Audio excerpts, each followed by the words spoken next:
Referendum week has hit Newcastle University as voters take to the polls to see whether Newcastle University Students' Union remains with the NUS. We're speaking to members of both campaigns to find out how they're engaging with students and what they've been doing. Okay, so we're here in the middle of referendum week. How have you been sort of engaging people into the No campaign? I think, well, we've been doing a lot of social media presence. So we've been keen on Facebook and Twitter.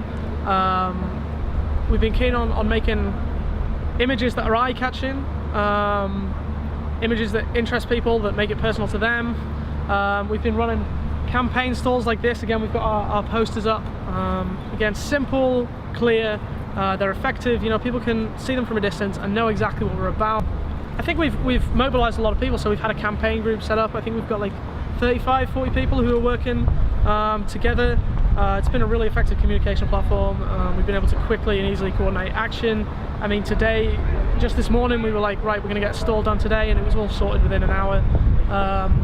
And people have been really willing to help out. People are really passionate about this, and as soon as I said we're doing something today, people were jumping on it. They were like, oh, I'll do this, I'll do this, I'll join in. So it's been really great to see, really great to see. So obviously you've got to engage a group of students who perhaps don't usually vote in traditional student politics events. How are you trying to reach them? Like, obviously you said you use social media. Of course, and like I mentioned before, the images are personalised to students, all students, but particularly students who don't generally vote. People who are already interested in student politics are likely to have already, you know, made their mind up, and they might be more interested in the whole you know, democratic representation side of things. And I think people who don't usually vote are also concerned about that, but not nearly as much. So we made much more of an effort to promote things like you know, that your £1,000 a week, it's your money that's going to the NUS.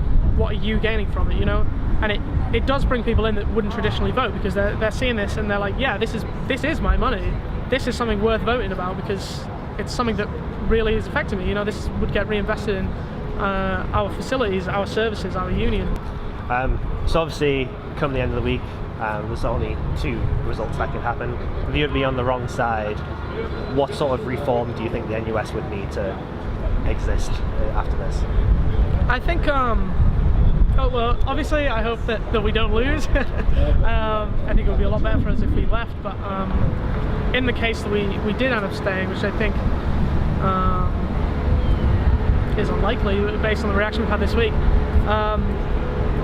we would hope to elect delegates who were willing to go to the conference, stand up and say Newcastle isn't, you know, putting up with this.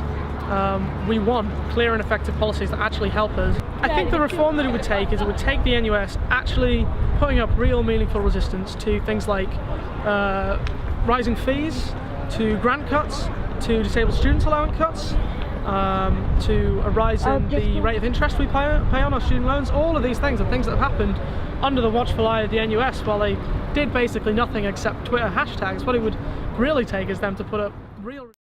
For the NUS affiliation. Yeah. We haven't seen a lot of a big presence from either side of the debate on the campus itself. So how are you trying to engage with students? Well, mostly just by social media, because I mean, everybody's got Facebook, everybody's got Twitter these days, and I mean, cost-wise, it's much more effective to reach a wider base of people by social media than actually on campus. Because I mean, so many students don't actually bother coming to the campus in third year; they're all in the library, so it's pointless really putting stuff around here if they're not going to be here. Everybody knows someone, so it's a case of basically viral media, getting a message away that way. Okay, so I think I read that you were doing a thunderclap this evening. Yeah. Could you just tell us a little bit about that? Yeah, basically it's a thing where you get as many of your friends to sign up for it as possible. And basically once you're all registered, it'll post a joint message on everybody's account at the same time. So our aim is to get 100 people by a certain time, and then that means that that's 100 people's news feeds with the information going out on, and obviously by people's mutual friends and stuff, it then means that it spirals to massive reach. We're aiming to have like something like close to 100,000. If we get our target, we'll have over 100,000 people registered there. So how are you feeling like the response you're getting from people is about your side? Are they feeling like positive? It's basically a general mix, because I mean, I think I think basically we have to like sort of fight a bit more to sort of make sure what we say is heard. So the way the No campaign has been running, it's basically been mostly by running through headlines. So people will come up to saying, oh, still the NUS want to ban Yik Yak. But the thing is, that's the headline of the story. If you read the story, in the story it doesn't say that they're going to ban Yik Yak, it says they're going to open up a dialogue with the company itself. So basically a lot of our campaign is essentially just countering the lies and mistruths that the No campaign have been spreading to us. Okay, and then I guess lastly, obviously, this has opened up a larger debate about the NUS and its ability to be represented. If you are successful in doing, do you think the NUS has to reform in any way to combat that? Maybe? I think there needs to be a dialogue, and I think the fact that so many NUSs, student unions across the country, have issued discontent and have sort of moved for referendums shows that the NUS does have to do something to stay relevant. And yeah, I mean, obviously, yeah, that's the thing. Obviously, we want to represent as many people as possible. And if there is this feeling of disenfranchisement, then surely, yes, something does need to be done to sort of address this.